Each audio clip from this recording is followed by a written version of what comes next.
아멘. 우리 한번 따라해 보겠습니다. 열매를 많이 맺는 제자와 성령. 지난 주일 요한복음 15장의 말씀으로 열매를 많이 맺는 주님 제자가 되려면 이라는 제목으로 은혜를 나누었습니다. 인생의 모든 문제에 대한 하나님의 해답은 바로 십자가에서 저와 여러분 우리의 죄를 대신하여 죽으시고 부활하신 예수님, 그 주님과 하나됨을 이루는 것이라고 했습니다. 이렇게 주님과 하나됨을 이루기 위해서는 먼저 주님과의 관계에서 해야 될 일이 있는데, 그것이 주님을 인격적으로 만나야 하고, 또 내가 대가를 지불함을 통하여 주님과 친밀한 관계가 되어져야 합니다. 이것이 주님과의 관계를 위해서 해야 할 일이라고 한다면, 오늘은 두 번째로 나를 돌아보며 해야 할 일이 있습니다. 그것에 대해서 살펴보려고 하는데, 크게 두 가지로, 첫 번째 나의 옛사람이 죽어야 한다는 것과 두 번째로 성령님의 인도를 받는 내가 되는 것입니다. 우리 하나씩 살펴보면서 이 시대를 살아가는 우리들에게 주시는 하나님의 은혜를 함께 나누기를 원합니다. 첫 번째, 주님과 하나됨을 이루어서 열매를 많이 맺는 제자가 되기 위해서는요, 나의 옛사람이 십자가에서 죽었음을 믿어야 합니다. 나의 무엇이? 옛사람이 어디에서 죽어요? 십자가에서. 어떻게 돼요? 죽었다. 십자가에서 죽었음을 믿어야 한다라는 것입니다. 자, 우리 지난번에 배운 요한복음 15장의 말씀대로 가지가 포도나무에 붙어 있어야 열매를 많이 맺을 수 있다는 것은 누구나 아는 상식과 같은 일 아닙니까?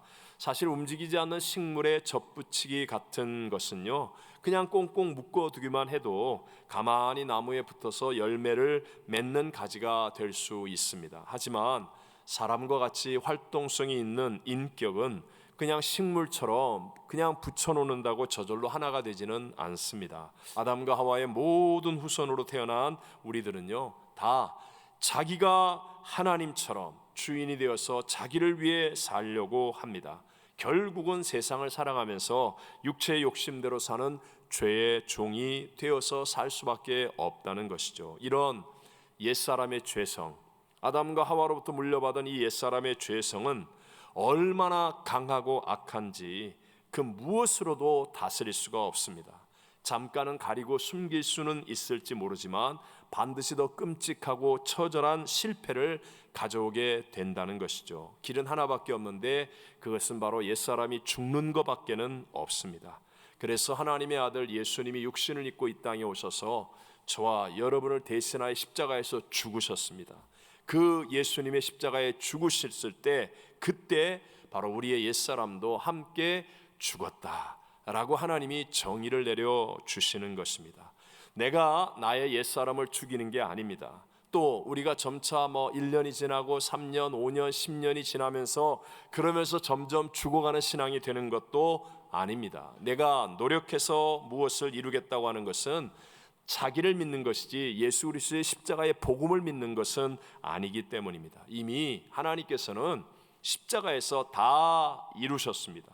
그래서 누구든지 그 예수 그리스도를 구세주로 영접하고 예수님과 연합하여 침례를 받으면, 그러므로 옛사람이 죽은 사람이라고 하나님이 인정하시고 그것을 우리가 믿을 때 내게도 그 믿음대로 되어지는 일들이 일어나는 것입니다.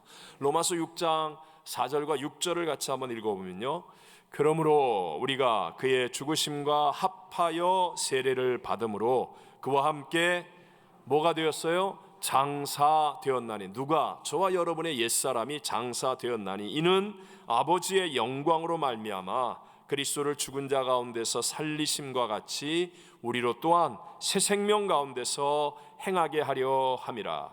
우리가 알거니와 우리의 옛사람이 예수와 함께 십자가에 못 박힌 것은 죄의 몸이 죽어 다시는 우리가 죄의 종로로 타지 아니하려 함이니. 그러므로 예수님을 믿을 때 우리는 예수님과 함께 십자가에서 죽었다 안 죽었다? 죽었다. 우리 옛사람이 죽었다. 그런데도 불구하고 우리 많은 그리스도인들은 자기 옛사람이 죽었다는 것을 믿지 못한 채 살고 있습니다. 왜냐하면 여전히 육체의 혈기가 있다는 건 느끼잖아요. 우리 안에 육체의 소욕이 꿈틀거리는 것을 우리가 종종 느끼고 있는데, 아니 어떻게 죽었다고 하는가 하면서 원수마귀가 던져주는 의심을 붙잡고 살아가는 거예요. 여러분 분명히 아셔야 됩니다. 성경은 우리의 육체 또는 육신이 죽었다고 말씀하는 것이 아니라 죄의 종노릇하는 옛사람이 죽었다. 무엇이 죽었다? 옛사람이 죽었다라고 말씀하는 것입니다. 쉽게 말하면 하나님이 흙으로 지으신 우리의 육체는 선도 아니고 악도 아닙니다. 때로는 이 육체를 가지고 구제도 하고 봉사도 하고 선한 일도 아름답게 할 수 있습니다. 다른 사람을 살리는 일도 할 수 있다는 것이죠. 의의 병기로 쓰임받을 수도 있는 것이 육체입니다. 반대로 이 육체가 옛사람에게 다스림을 받으면, 즉 하나님을 거역하고 교만과 불순종으로 하나님의 품을 떠난 그 옛사람에게 육체가 다스림을 받으면 이 육체로 혈기를 부리고 이 육체로 미워하고 거짓말하고 이 육체로 탐욕과 교만이 종이 되고 이 육체로 죄를 짓는 삶, 죄의 종이 되어서 살게 된다라는 것이죠. 그래서 예수님은 십자가에서 우리의 육체를 죽였다고 말하지 않고 우리의 육체를 죄의 종로로 타게 만드는 옛사람이 죽었다. 다시 한번, 무엇이 죽었다? 옛사람이 죽었다. 죄의 종로로 할 수밖에 없는, 하나님을 떠나고 하나님을 등진 이 옛사람이 내가 예수님을 구세주로 믿을 때 나의 옛사람이 십자가에서 죽었다라고 말씀하는 것입니다. 그렇다면 예수님이 이루신 일 아닙니까? 하나님이 정의를 내리신 일이에요.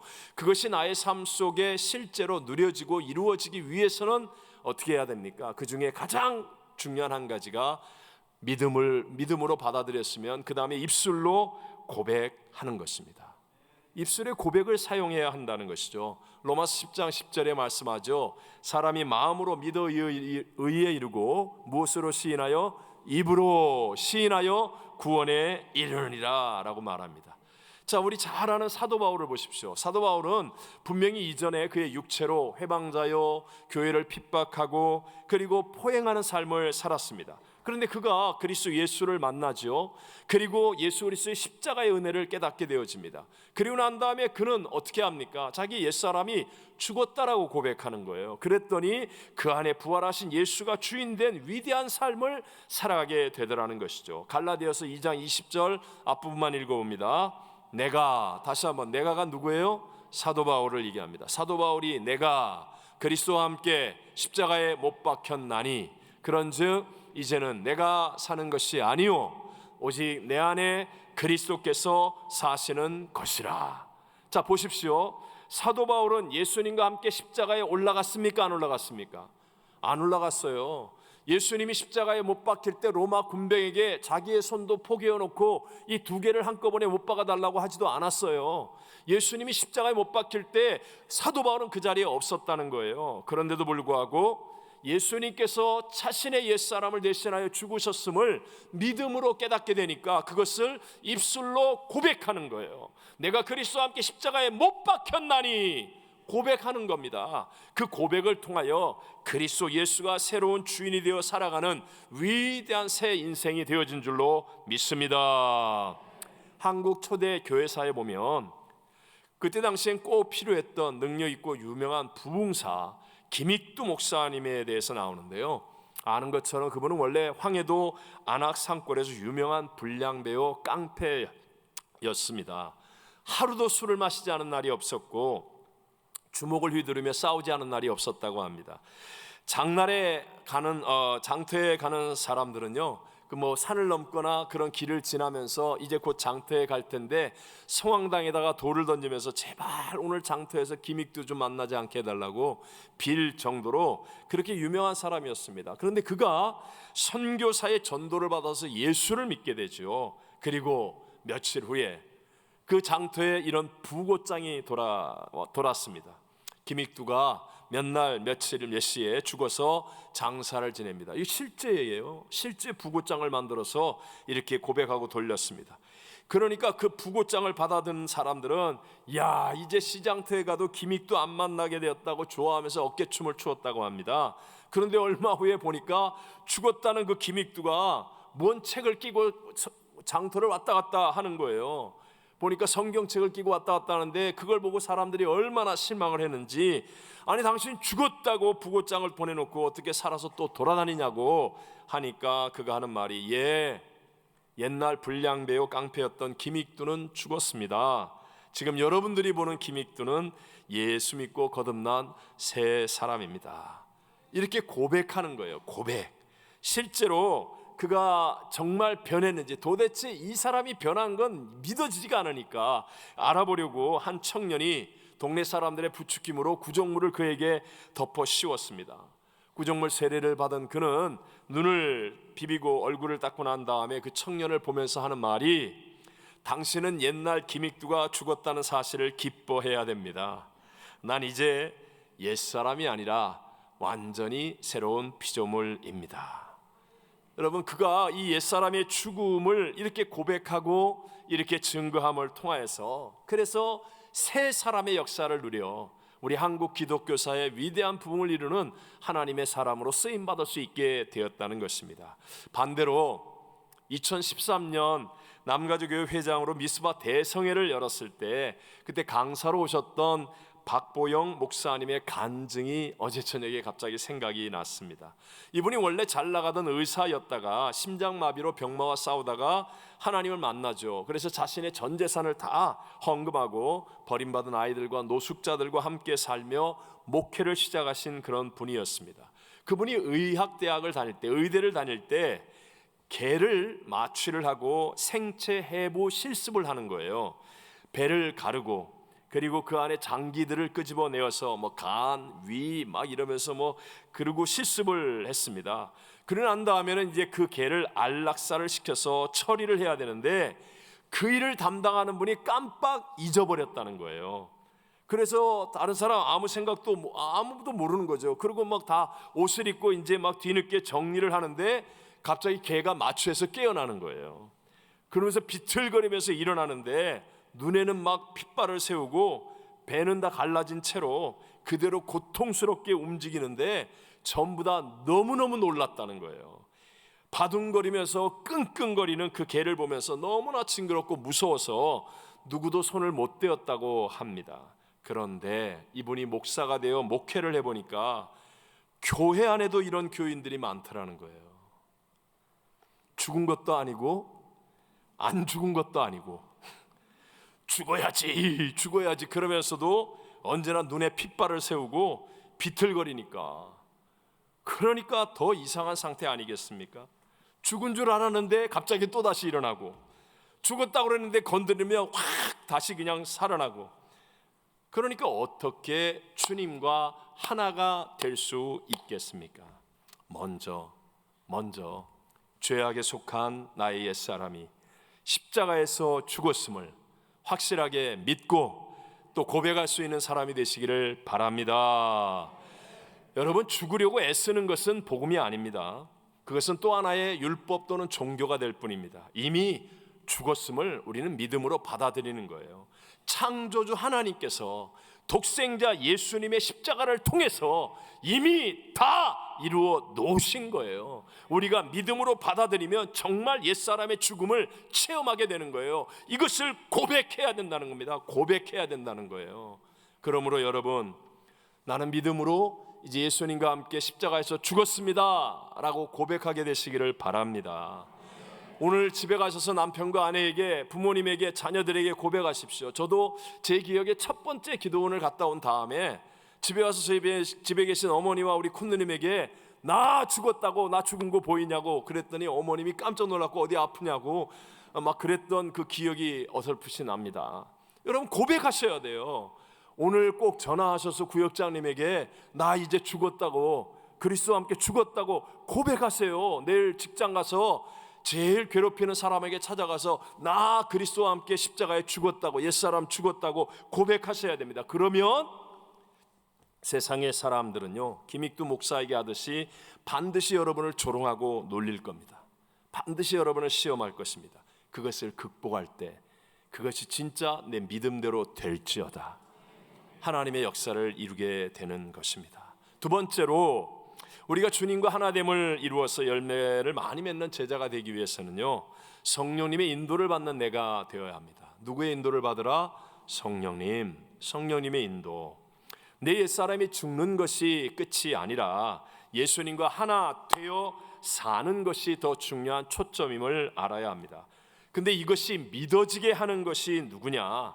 그것은 내 의지, 내 결단으로 믿는 게 아니고요, 성령님께서 내가 주님과 하나 되어 살아간다라는 것을 믿게 해 주신다는 거예요. 불면증 있는 분들은 경험하시잖아요. 자려고 누워가지고 뭐 별의별 준비를 다 해놓고 이제부터 잠을 자야지 그럴수록 더 잠이 안 오죠. 잠이라는 것은 그냥 아무 생각 없이 머리를 베개에 댔는데 그냥 눈 뜨니까 아침이 되는 게, 그게 잠을 자는 것과 같다는 것이죠. 마찬가지예요. 자꾸만 믿어야지 난 믿어야지 그런다고 믿어지는 게 아닙니다. 성령님이 내 속에 계셔서 성령님이 나에게 역사하시기 시작하면 믿어지게 되는 거예요. 믿어지게 되기 때문에 믿는 거예요. 자, 우리 요한복음 15장 26절 말씀 한번 같이 예수님이 하신 말씀 읽어봅니다. 내가 아버지께로부터 너에게 보내실 성령, 보혜사 곧 아버지께로부터 나오시는 진리의 성령이 오실 때에 그가 나를 증언하실 것이요. 오늘 본문 13절에도 진리의 성령이라고 말씀하고 있습니다. 성령님은요, 모든 문제의 해답이신 예수 그리스도를 증언하여 우리로 하여금 믿게 하시는 분입니다. 성령님은 자신을 나타내지 않습니다. 성령 막 그러면서 뭐 이런 거, 그거 수상한 거예요. 성령님은요, 반드시 예수님을 증언합니다. 그래서 성령이 역사하잖아요. 그럼 이상하게 예수님의 십자가가 막 감동스럽게 다가와서 눈물이 흐르고 예기치 못하게 막 회개가 터져나오고, 성령이 역사하면 분명히 문제와 어려움이 많은데도 불구하고 이 가슴 속에서부터 막 소망이 믿어지고, 하나님이 합력하여 선이 되고 하나님이 치유하시고 하나님이 일으켜 주실 것이 여기서부터 믿어지는 믿음의 자리에 있게 된다는 것이죠. 제가 금요일 날도 잠깐 말씀을 드렸으니까, 처음 상파울로에 가라고 해서 갔을 때는 사실 모든 상황이 너무나 어려웠습니다. 하지만 비록 소수의 사람일지라도 정말 성령을 의지하는 성령 충만한 예배를 드리고 나면, 그러면 주님이 함께 하신다는 게 뭐라고 말은 못하겠는데 믿어지는 거예요. 교회는 문제가 그대로 있고 빚은 가득하고 뭐 어려움은 그대로 있는데도 불구하고 그런 것들이 제 마음, 또 성도들의 마음을 점령하지 못하고, 희한하게도 주님이 주시는 평강이 넘쳐나고 주님이 주시는 기쁨이 가득하고 주님이 주시는 어떤 사랑으로 막 가득 차서 막 서로 집에도 안 가요. 그냥 문제는 그대로고 어려운 상황 그대로인데, 성령과 함께하는 예배가 끝나고 나면 막 서로 간에 격려가 가득하고 여기서부터 믿어지는 믿음의 역사들이 일어나게 되니까, 얼마 지나지 않아서 우리도 깜짝 놀랄만 하나님의 역사들이 가정과 직장과 교회와 삶 속에서 일어나게 되더라는 것입니다. 지금 세상의 정사와 권세를 잡고 우리를 도둑질하고 죽여 멸망시키는 원수마귀는 저와 여러분에게 이런 믿음을 갖지 못하도록 하기 위해 수천, 수백, 수만의 야, 넌 안 돼, 넌 끝장이야 하는 증거들을 가지고 말하고 있습니다. 제가 제일 많이 만나는 사람들, 목사님, 전 이제 안 됩니다. 이래서 안 되고 저래서 안 되고, 우리 가정 진짜 이제 안 됩니다. 우리 애들이 이렇고 남편이 이렇고 아내가 이렇고, 난 정말 우리 사업 끝장입니다. 이래서 안 되고 이제 절망입니다. 제일 많이 듣습니다. 맞습니다. 하나도 틀린 얘기 아니에요. 안 되는 이유는요, 항상 수백, 수천, 수만 가지로 많이 있습니다. 그래서 우리가 정신을 똑바로 차리고 믿어야 되는 거 아닙니까? 안 되는 거 백날 얘기해도 다 안 됩니다. 그런데 되는 길이 있어요. 되는 길이. 그 되는 길을 단 한 가지라도 붙잡으면, 그러면 그 되는 길을 통하여 하나님의 역사는 일어나게 될 줄로 믿습니다. 그 되는 길이 뭐예요? 그게 예수님 아닙니까? 예수님. 사망도 이기고 부활하신 예수님이 내가 곧 길이요 라고 말씀하지 않습니까? 앞에는 홍해바다, 뒤에는 애굽의 전차부대, 좌우에는 사람이 오를 수 없는 기암 절벽. 안 되는 거예요, 안 되는 거예요. 근데 되는 길이 하나 있잖아요. 하나님이 되는잖아요, 하나님은. 그러니까 하나님을 바라보니까 바다가 갈라져서 길이 만들어지고 더 큰 감격과 승리를 누리게 되는 것 아니겠습니까? 맞습니다, 여러분. 우리들의 가정에, 직장에, 사업에, 대인관계에, 우리의 이민생활에 지금 안 되고 어렵고 힘든 일이 수백, 수천, 수만 가지. 맞습니다, 맞습니다. 그러나 문제보다 크신 하나님께 되는 길도 있습니다. 되는 길도. 그분이 바로 예수 그리스도라는 것이에요. 예수님이 우리의 구세주 되심을 붙잡아야 되는데, 그 일을 해주시는 분이 누구냐? 성령님이라는 거예요. 성령께서 우리에게 예수를 믿게 해주시는 거예요. 한번 보십시오. 세상에는 우리보다 똑똑하고 잘 나가는 사람들 많죠. 그런 사람들에게 복음을 전해보면 정말 안 믿습니다. 뭐 한참을 얘기하고 진지하게 얘기했는데도 안 믿어진다고 얘기합니다. 어떻게 하나님이 인간이 됐냐? 어떻게 처녀 동정녀가 아들을 낳았냐? 뭐 하여튼 별의별 얘기를 다 하면서 안 믿어진다는 거예요. 그런데 여러분, 우리는 믿어지잖아요. 고조 할아버지, 고조 할머니 성함도 모르시는 분이 2000여 년 전에 저 팔레스타인 시골 땅에서 십자가에서 죄수들과 함께 죽은 그 예수가 나의 구세주라고 믿어지시잖아요. 그분이 하나님의 아들로 동정녀 마리아에게 태어난 것이 믿어지잖아요. 성령님이 함께 하시기 때문입니다. 고린도서 12장 3절에 말씀하죠. 성령으로 아니하고는 누구든지 예수를 주시라 할 수 없느니라. 할 수 없느니라. 우리는 생각하기를 내가 예수님을 직접 만나보고 예수님의 설교를 내가 직접 듣고 예수님의 오병이어의 기적을 내가 직접 먹고 그 자리에 함께하면 그러면 나는 더 잘 믿을 거야. 혹시 이런 생각 하시지 않아요? 진 목사하고 함께 예배드리는 것보다 내가 예수님과 함께 그 산상에 앉아 있으면 나는 진짜 예수 잘 믿을 거야. 혹시 이런 생각 하시는 분 계시죠? 아니에요. 성령으로 깨닫는 것이 더 진리와 가깝습니다. 자, 보세요. 사도 바울은 예수님 직접 만났어요, 못 만났어요? 나중에 영으로 만났지만 예수님이 살아계실 때 공생애할 때 사도 바울은 한 번도 예수님 못 만났습니다. 사도들에게도 배우지 않았습니다. 사도 바울은 성령을 통하여 직접 계시를 받았습니다. 그래서 고린도서 2장 4절 대표적으로 많은 구절들이 있지만 같이 한번 읽어보겠습니다. 내 말과 전도함이 설득력 있는 지혜의 말로 하지 아니하고 다만 성령의 나타남과 능력으로 하여. 성령과 함께하니까 오히려 신약 성경의 반 이상을 기록하는 위대한 사람, 1차, 2차, 3차 전 세계를 다니며 복음화를 이루는 가장 위대한 하나님께 쓰임받는 종이 되더라는 거예요. 지금도 여러분 유대인들은 예수 안 믿잖아요. 물론 요즘은 조금 나아지고 있지만 그래도 대부분이 예수 안 믿는 사람들인데, 우리 같은 한국 사람들 또는 많은 이방인들은 오히려 그리스도인들이 되어 있지 않습니까? 그것은 바로 성령님의 역사이기 때문임을 믿으시기 바랍니다. 만약에 성령님이 오시지 않았다면 예수님의 제자들은 예수님 떠나지 않고 늘 항상 함께 있다가 끝이 났을 겁니다. 그런데 그 제자들이 온 천하에 뿔뿔이 흩어져서 온 세상을 뒤집어 놓는 놀라운 복음의 증인들이 되었습니다. 어떻게 그럴 수가 있었습니까? 성령님이 그들 한 사람 한 사람과 함께 하고 계셨기 때문입니다.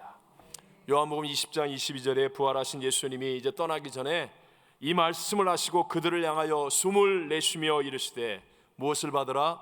성령을 받으라. 오늘 예배 가기 전에 예배 끝나고 여러분 집으로 돌아가시기 전에 성령을 받으라. 성령을 받으라. 창세기에 하나님이 처음 인간을 지으실 때 흙으로 지으시잖아요. 그리고 난 다음에 그 코에 생기를 불어넣으시니 인간이 생명이 된지라. 바로 이 생기가 르하크, 바로 이 숨을 불어넣는 거예요. 성령을 말하는 것입니다. 그래서 여러분 우리가 성령과 함께하면 그러면 우리의 신앙이 뜨거워지는 거예요. 사명감으로 숨쉬는 거예요.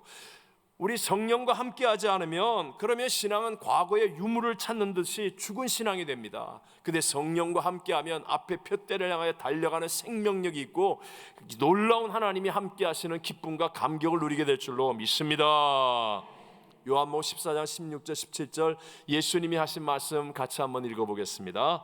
내가 아버지께 구하겠으니 그가 또 다른 보혜사를 너희에게 주사 영원토록 너희와 함께 있게 하리니 그는 진리의 영이라. 세상은 능히 그를 받지 못하나니 이는 그를 보지도 못하고 알지도 못함이라. 그러나 너희는 그를 아나니 그는 너희와 함께 거하시며 또 너희 속에 계시겠음이라. 아멘. 우리가 잘 알고 외우는 성경, 오직 성령이 너에게 임하시면 너희가 무엇을 받고? 권능을 받고. 희한합니다. 대적이 클수록 성령님을 간절히 의지하니까 그 대적을 이길 만한 용기가 생겨나고 지혜가 떠오르고, 문제가 어려울수록 성령께서 내게 더 큰 평화를 주시고 더 많은 소망을 주시고, 성령의 권능이 반드시 우리로 하여금 이 땅을 이기는 행복한 그리스도인의 삶을 살아가게 해주실 줄로 믿습니다. 내 힘으로 사는 게 아니라는 거예요. 내가 무슨 소리 하세요? 그러면 다 박살나는 겁니다. 겸손하게 엎드려서 성령님과 동행하기를 구할 때, 여기서 중요한 게 있습니다. 그것은 권능이 먼저가 아니라 성령님이 먼저라는 것입니다. 많은 성도님들이 성령에 대해서 듣고 알고 원하는데도 불구하고 그만큼 충만하지 못하게 되는 이유 중에 가장 큰 이유는 권능을 먼저 구하기 때문에 그래요. 자꾸만 성령님과의 관계에서 예를 들면 암과 같은 불치병이 그냥 한 번에 팍 낫는 권능, 또 나를 괴롭히는 사람들 앞에 대적이 그냥 팍 내 앞에서 꼬꾸라지는 그런 어떤 권능, 지금 막혀있고 힘들어하는 그런 문제에 하나님이 그냥 꽉 하고 기도 응답을 내려주시고 그냥 모든 사람들이 놀래서 막 환호성을 지르고 박수를 칠 만한 그런 권능의 마음을 빼앗겨서 성령님께 집중하지 못하고 있어요. 사마리아 성에 빌립 집사로 인하여서 복음이 전파되니까 온 성에 기쁨이 충만했습니다. 유대 사람들은 정말 짐승보다 못하게 여기는 사마리아인데 거기에 복음의 소식이 가득하니까 사도들이 직접 가서 그것을 보고 그 은혜 받은 사람들에게 안수함에 성령이 그들에게 임하였습니다. 그러자 그 사마리아 성에서 오랫동안 사람들에게 영향력을 끼쳤던 시몬이라는 마술사가 그것을 보고, 와, 그런 권능을 나도 행할 수 있도록 내가 돈 줄 테니까 나한테 좀 파세요. 그 사람과 오늘날 그리스도인과 다를 바가 무엇인지를 한 번만 생각해 보십시오. 함께 사도행전 8장 18절로 20절을 읽어봅니다. 시몬이 사도들의 안수로 성령 받는 것을 보고 돈을 들여 이르되, 이 권능을 내게도 주어 누구든지 내가 안수하는 사람은 성령을 받게 하여 주소서 하니, 베드로가 이르되 내가 하나님의 선물을 돈 주고 살 줄로 생각하였으니 내 은과 내가 함께 망할지어다. 아멘. 먼저 성령님입니다. 성령님은 자신을 거의 드러내지 않으시고 우리로 하여금 예수 그리스도를 믿게 하십니다. 예수님을 증언하세요. 그분은 인격이세요.